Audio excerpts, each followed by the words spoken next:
You know, there's something almost haunting about the way avoidants deal with guilt. Most of us, when we hurt someone, there's a script we expect, an apology. Maybe it's a few rushed words. Maybe it's a heartfelt confession. Either way, it's supposed to sound like, "I'm sorry. I see what I did. I regret hurting you." But if you've ever loved an avoidant, you know that script almost never comes. Instead, what you get is silence, disconnection, or worse, behavior that feels so contradictory you start to question reality itself. They may text you about something random, almost trivial, just days after an argument, and you're left staring at your phone thinking, wait, is this their way of saying sorry? Or do they not even care? That's the heartbreaking part. You don't just feel hurt by what they did. You feel invisible in your pain because their apology doesn't look like what you were taught an apology should be. And yet, here's the paradox that most people miss. Avoidants do feel guilt. They do feel remorse. It's not that they're empty inside or cold-hearted, but the way their minds are wired makes it almost impossible for them to express it in the way you expect. And that, right there, is the secret world we're about to step into. The first hidden truth: silence is not emptiness. I want you to imagine this. A child grows up in a household where expressing big emotions isn't safe. Maybe love was inconsistent. Maybe parents withdrew when the child cried too much, or shamed them for being too needy. Over time, that child learns a survival strategy. If I show less, I get hurt less. Fast forward 20, 30 years, and that child is now an adult. They're in relationships. They care. They fall in love. They even want connection. But the moment they do something wrong, the moment they feel they've disappointed their partner, their body doesn't reach for closeness. It doesn't reach for apology. Instead, it shuts down. Why? Because guilt and shame don't feel like emotions to process. To the avoidant mind, they feel like threats to survival. So while you're on the other side of the relationship, waiting for the words, "I'm sorry," what's happening inside their body is more like this. Their chest tightens. Their thoughts spiral. "I messed up. I'm not enough. I always ruin things." And before they can even breathe through it, their nervous system flips the switch. It says, escape, hide, disconnect. That's why you don't get the grand apology. Not because they don't care, but because the shame feels unbearable. As a researcher in attachment psychology, I can tell you, this isn't random. This is patterned. It's almost predictable. And if you don't know the pattern, you'll interpret silence as lack of love, when in reality, silence is self-protection. Story: when silence felt like betrayal. I once worked with a client. Let's call her Sarah. She loved her partner, Mark, deeply, but every time they had an argument, Mark would disappear. Hours, sometimes days. And when he returned, he'd act like nothing happened. No, "I'm sorry." No recognition of the pain Sarah had been sitting in. Just business as usual. And for Sarah, that was worse than the fight itself. Because in her mind, if he didn't apologize, it meant he didn't care. But here's what Mark shared. In a rare moment of vulnerability, he did feel sorry. He replayed the argument in his head. He even lost sleep over it. But every time he tried to approach Sarah, the words stuck in his throat. He felt like if he said, "I'm sorry," it would open a floodgate, and he wouldn't survive the tidal wave of shame. So instead, he did what felt safer. He bought her coffee. He fixed the broken shelf in her apartment. He'd ask how her day was, hoping she'd see that as his version of an apology. Now, for Sarah, that was maddening. It didn't match her definition of repair. But once she began to understand that this was his language of guilt, she could at least see the intention behind the silence. And that changed everything. The psychology behind the non-apology. Let's pause here because this is crucial. Apologies in psychology are not just about words. They're about repairing ruptures in connection. For securely attached people, repair comes through direct acknowledgement. They can sit with guilt, they can face their partner's pain, and they can say, "Yes, I did that. I regret it." For avoidance, the pathway is different. When they feel shame, their brain doesn't guide them toward connection. It guides them toward withdrawal. So instead of, "Let me lean in and fix this," their nervous system screams, "Run, hide, minimize."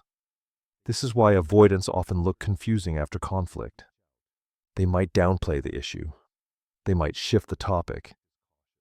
They might offer a practical gesture instead of words. Or they might simply vanish. To the outside world, it looks cold. But inside, it's chaos. Here's the hidden truth.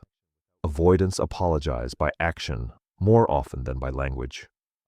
That morning coffee, that quiet check-in, that repaired shelf. Those are attempts at repair. They're not enough on their own, but they're not nothing either. And if you can start to decode this, you'll stop taking the silence as, "I don't care," and start seeing it as, "This is the only way I know how to show I care." Why understanding? This matters.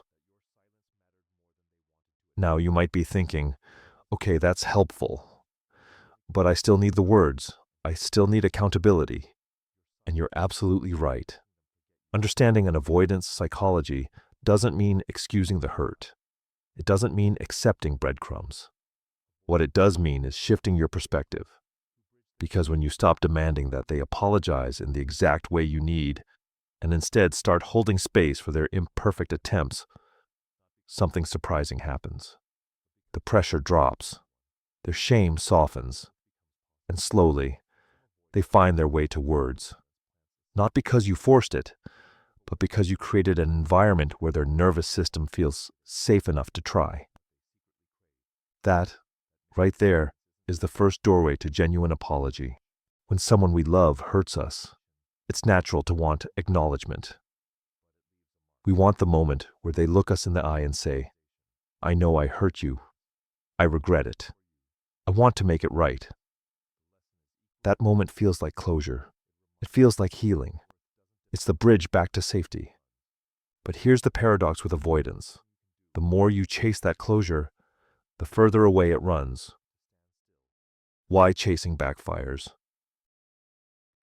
Imagine you've just had a painful fight. You're sitting in the silence that follows, and all you want is for them to say something that shows they care. So you send a message. "Do you even realize how much that hurt me?" Or maybe you push harder. "Why can't you just admit you were wrong?" And then, nothing.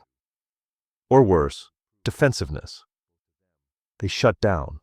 They disappear. They act like you're overreacting. On the surface, it looks like they don't care. But remember what we talked about in part 1. Their nervous system interprets confrontation as danger. Not because your pain isn't valid, but because your intensity collides directly with their deepest fear. I'm not enough. So instead of leaning in, they armor up. They self-protect. And you're left feeling even more unseen. This cycle, you chasing, them retreating, is one of the most painful dynamics in avoidant relationships. Because the more you fight for closeness, the more you both lose it. Story: The Pursuit Trap. Let me share another story. A woman I'll call Elena once told me about her avoidant partner, James. Every time they fought, James would go quiet. Elena, desperate to reconnect, would write long texts explaining her feelings. She thought if she could just articulate her pain clearly enough, James would understand and finally say, "I'm sorry." But the longer her messages became, the shorter his replies grew, until finally, he stopped replying altogether, and Elena was left in agony, staring at the typing bubble that never appeared. Here's the truth she couldn't see at the time. James wasn't ignoring her out of cruelty. He was overwhelmed. Each message felt like a tidal wave, pushing him deeper into shame. So the more she pursued, the more trapped he felt. That's when I told Elena something that shifted everything for her. Stop chasing clarity from him. Become the clarity yourself. The pivot from pursuit to presence. So how do you do that? How do you step out of the chase without collapsing into silence that feels like punishment? Here's the secret. You hold your own pain. You say to yourself, I don't need you to fix my wound in order for me to honor it. And then, instead of pouring your energy into pulling an apology out of them, you let your boundaries speak louder than your words. It sounds like this. I care about what we had, but I won't keep emotionally bleeding just to prove I was hurt. Do you feel the difference in that energy? It's not an attack. It's not a plea. It's calm, clear, grounded. And here's what happens when you embody that. The avoidant finally feels the space they created. For the first time, the silence isn't filled with your chasing. It's just silence. And in that silence, their mind starts to turn inward. Wait. Did I push too far? Did I lose someone safe? Was I the one who created this distance? That questioning is the very beginning of remorse. Why this works? Psychologically, what you're doing here is shifting from external pressure to internal awareness. When you demand an apology, you activate their shame response. When you regulate yourself and step back, you create safety. And in safety, avoidants can start to face the very thing they've been running from, their own guilt. Think of it like this. Shame is like a locked door in their mind. If you bang on it, they bolt it tighter. But if you sit quietly in your own strength, they sometimes find the courage to open it themselves. That's why your power is not in arguing for your pain. It's in holding your boundary without collapsing into blame or begging. Story: detaching with dignity. Let's go back to Elena. After our conversation, she stopped sending long texts. She stopped trying to wring an apology out of James. Instead, she simply said, I'm hurt. I don't expect you to fix it right now, but I also won't continue this conversation if it stays this way. And then she let silence be silence. No punishment, no revenge, just dignity. 2 days later, James came to her, awkwardly, gently. Not with a perfect apology, but with a small sentence that meant everything. I know I wasn't there for you. I've been thinking about it, and in that moment Elena realized something profound. The apology didn't come because she demanded it. It came because she stopped demanding it. The bigger lesson: avoidants don't respond to pressure. They respond to presence. They don't open up when chased. They open up when you step back with clarity and strength. And the most healing part? This shift isn't just about them. It's about you. Because the moment you stop trying to convince someone to see your pain, you start seeing it yourself. You stop outsourcing your healing to their apology, and you begin reclaiming your power. That's not just relationship wisdom. That's emotional adulthood. If you've ever loved an avoidant, you probably know this moment. You wait for the apology that never comes. The grand speech, the tearful confession, the emotional outpouring. But instead, what do you get? Silence. Or maybe a confusing half-step, a random text days later, a question about whether you've eaten, a small, almost clumsy gesture that leaves you wondering, is this their way of saying sorry? Or am I just imagining it? what an avoidant apology really looks like. Here's the truth most people miss. Avoidants do apologize, but they rarely do it with big words. For them, words are loaded. Saying I'm sorry feels like stepping into a fire of shame. It's not that they don't care, it's that saying the words out loud makes them feel defective, broken, unworthy. So instead, their apologies often come wrapped in action. Small, quiet, almost hidden. It might look like fixing something that's been broken around the house, checking in with a simple, "How are you?" Sending a song that reminds them of you, showing up when you least expect it, in small but meaningful ways.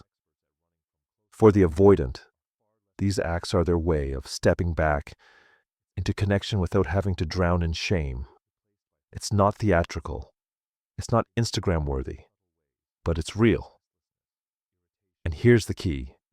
When you learn to see these moments for what they are, imperfect, vulnerable offerings, you stop dismissing them as not enough and start recognizing them as bridges.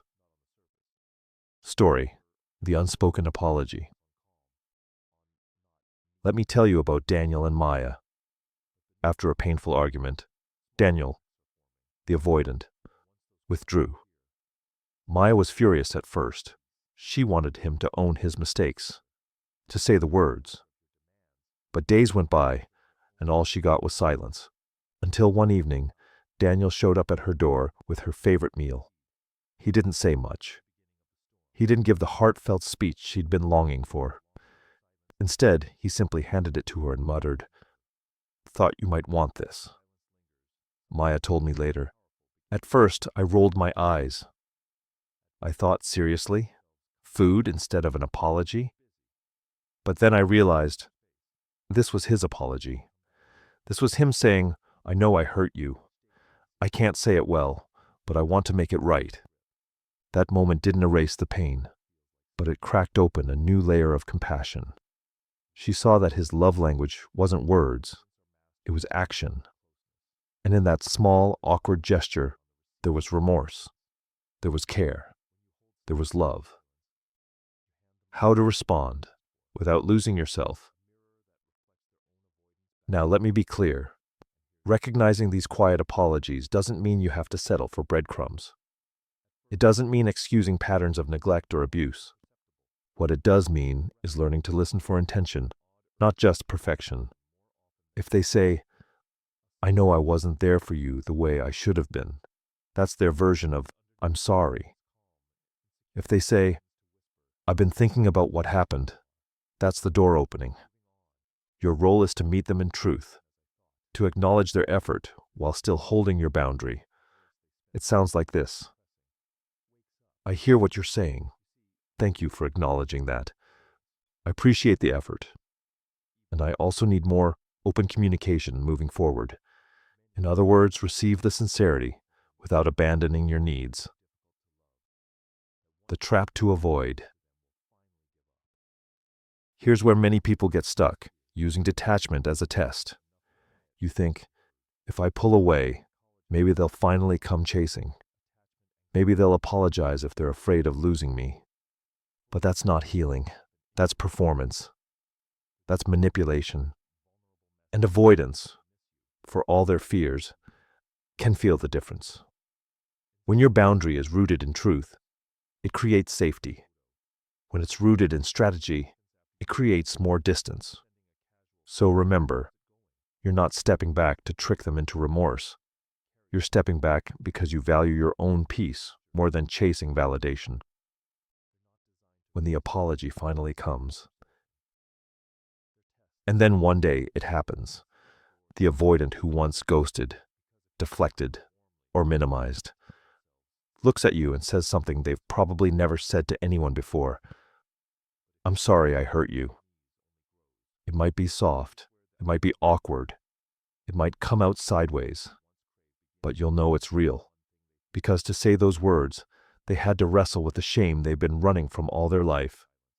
That kind of apology carries weight, not because you forced it, but because they chose it.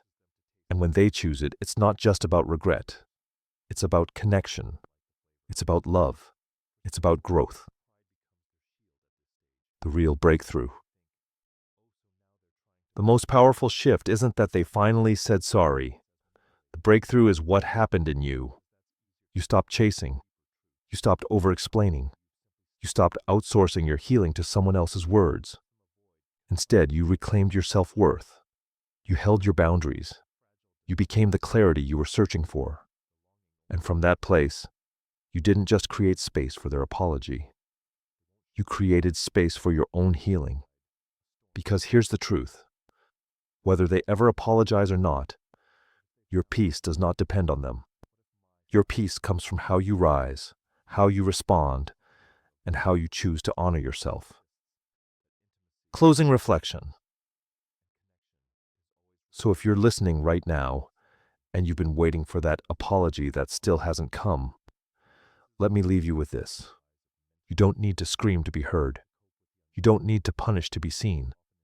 Sometimes the loudest, most powerful thing you can say is nothing at all, paired with unwavering self-respect. That's the silence that heals. That's the silence that transforms. And that's the silence that invites even the most avoidant heart to finally whisper, "I'm sorry." If this resonated with you, remember, your healing isn't about forcing anyone to change. It's about stepping into your power, your clarity, and your truth.